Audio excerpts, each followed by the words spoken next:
Hi, I'm Andrea Metcalf. You know, I really don't mind folding laundry. I know how to fold the towels and the socks, but when it comes to sheets, they never quite look as good as they do when I buy them in the stores. And then my linen closet looks a little cluttered. But let me show you how to do a four-corner fitted sheet folding. Start first with your fitted sheet and your hands widen the corners. So the longest part, fingers in and wrap one corner over the other. Pull it tight. Now we've got them matching.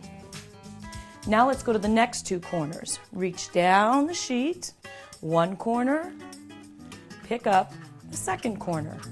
So it goes right over it. Now I've got both corners nice and wide.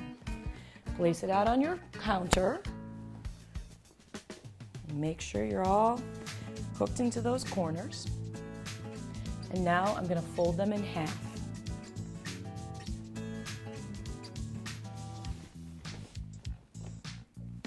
And fold it in half again.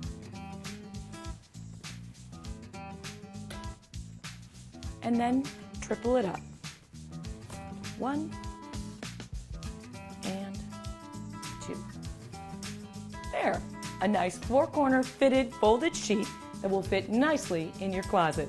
I'm Andrea Metcalf, helping you do it yourself and do it better.